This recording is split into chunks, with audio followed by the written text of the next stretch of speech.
It's the end of the day with Ray. Hello, my friends and ladies and gentlemen. If you look at that gigantic, sharp, interactive board, you're going to see Norm McConkey, and Norm is with B2B Toolbox. And, you know, Norm changed the name of the company to B2B Toolbox. We'll start with that question for Norm, why he did that.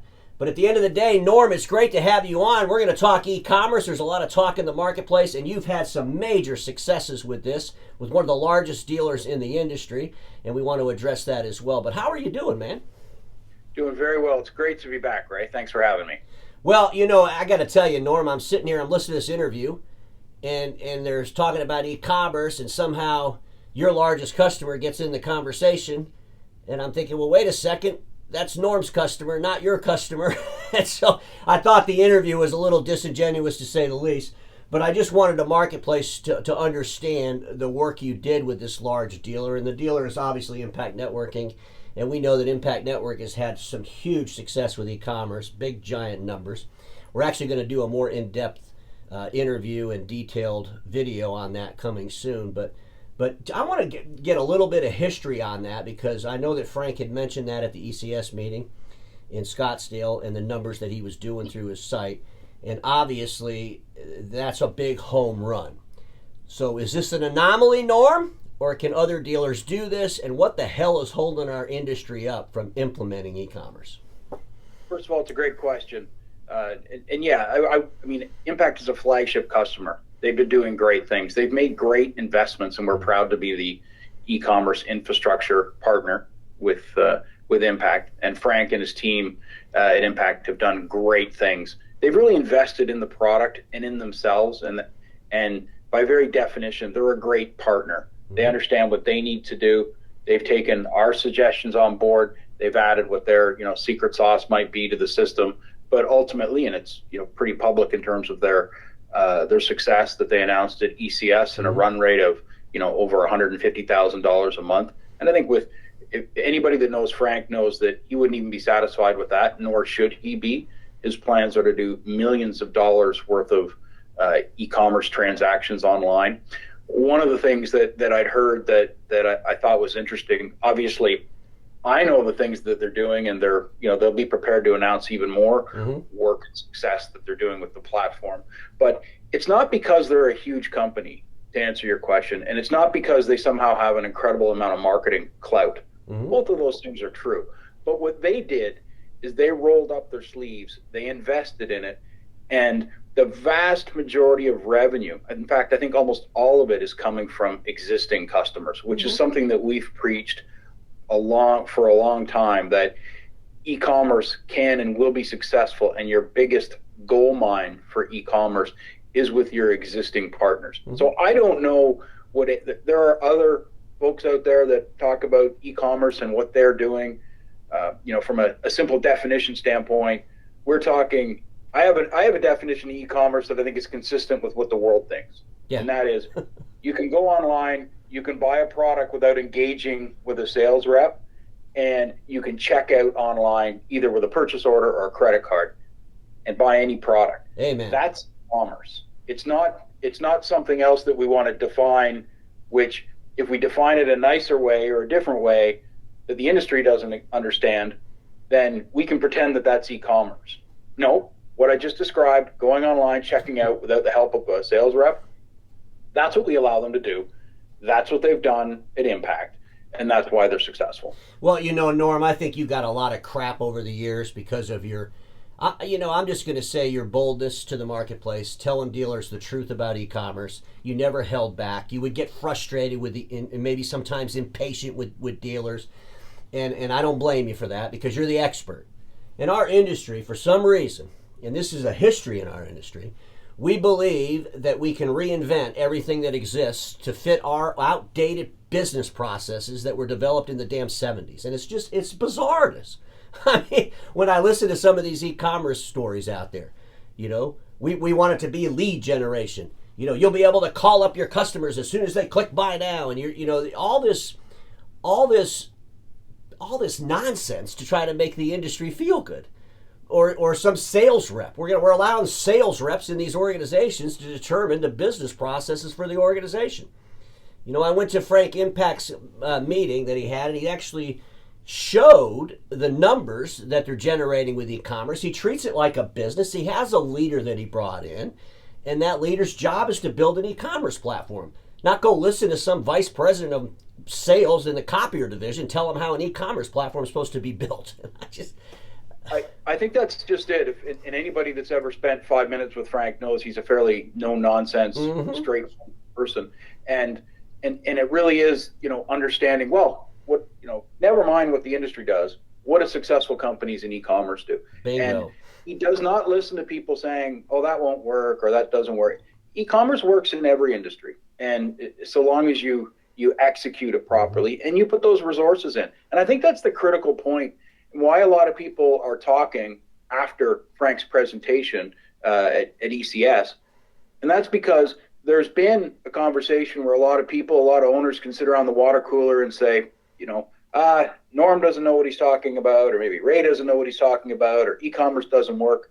Well, imagine all at once there's a customer that says, actually, it does work. We're making it very successful and we've got great plans.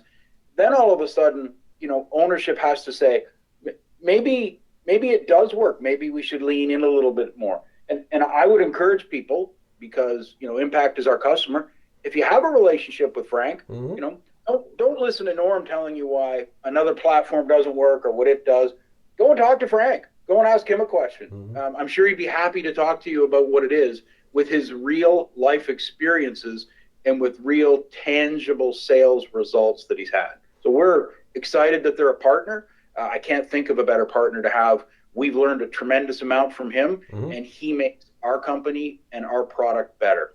Well, no, it was a big home run, and I'm just knocking stuff off my table. But I applaud that work that you've all done, and I know it's been going on for just about a little over a year. So this whole process where we see these, I call them let's two guys in the garage all of a sudden setting up e-commerce platforms, or folks that are doing other core deliverables. All of a sudden they're e-commerce experts. Next week they're AI experts. It's just, what the hell? It just seems our industry chases buzzwords. They rally around these buzzwords. They listen to nonsense for a year or two, and then the new buzzword comes out, so they rally around the new buzzword. And at the end of the day, e-commerce should have been deployed. And if you asked Frank and he was honest, I'm going to ask him this question next time I see him, but I'll guarantee you he probably wishes he would have done this 2 years earlier, not now.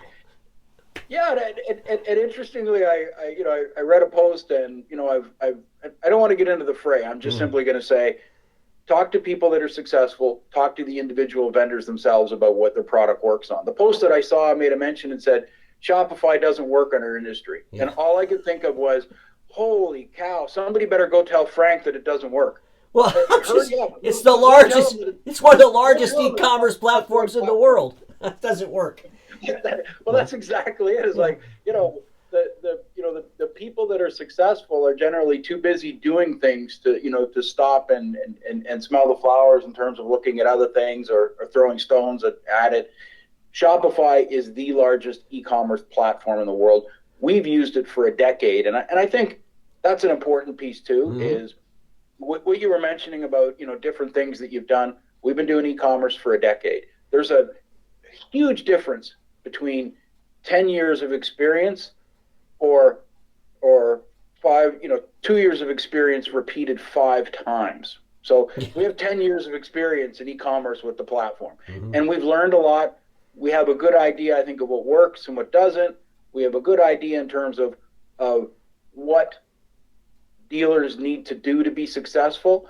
And I would say the one piece of advice I'll give you is, what you do need to be successful is, for one thing, stop allowing the copier sales folks to run the initiative or to tell you why e-commerce doesn't work. Let me make it very easy for you. And I'm talking about generally sales divisions of copier companies, don't want it to work because they're afraid it will supplant what they do and their importance in the company. So and I'm reasonably sure if you ask Frank, he would tell you, yeah, the management of this system isn't going through the copier group. It's got its own P&L, it's got its own management, and it's courageous. Mm-hmm. He showed courageous leadership to say, you know what, I'm going to do things this way. Here's how I'm going to put it together. We're going to work together with a partner that's had success and see where it goes. So I think that the courageous part is knowing who to listen to in your organization and in the industry, and knowing who to turn off. Well, you have to have accountability, number one. I'm so sick and tired of all these things that are, knocking it out of the park in our industry without zero statistics, without zero success stories. The same people paraded on stage talking about how they did this or they did that, but there's no numbers involved with it. And the one thing I really do appreciate with Frank and Impact is that he shared those numbers. And, at the end of the day, our industry has to stop chasing buzzwords and actually implement what they need to implement to be successful going forward. And e-commerce as a DCA tool, built as a DCA tool to set toner levels and encyclopedias of copier parts, is not e-commerce. And so yeah, there's a good example of part of the things that you learn with experience is you learn what works and what doesn't. Yeah.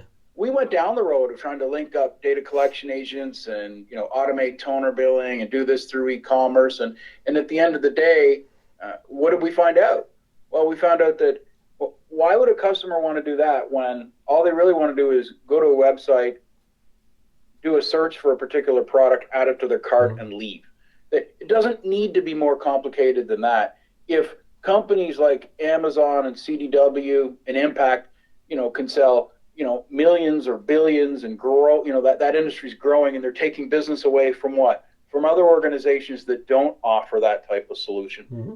They offer it by, see, click, buy, checkout.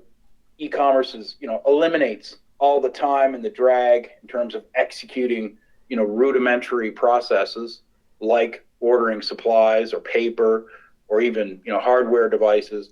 So if they're able to do that, that's what they should focus on. Yep. And when you make it about the customer instead of making it about you, we're trying to make old processes relevant with new processes, and it's just absurd. It doesn't even make any sense. Well, Norm, I just wanted to clear that up because I know you guys worked hard and the Impact team worked hard, and you deserve that credit. And the good news is I don't think a whole lot of people saw that interview anyway. But Norm, is there anything you want to add before we end this? No, I just think watch the space. There are tremendous things coming down the pipe in terms of some of the strategic partnerships we have. We've got a great partnership with Impact. We've got a great partnership with Kyocera. We have an excellent partnership with Great America in terms of some digital finance things.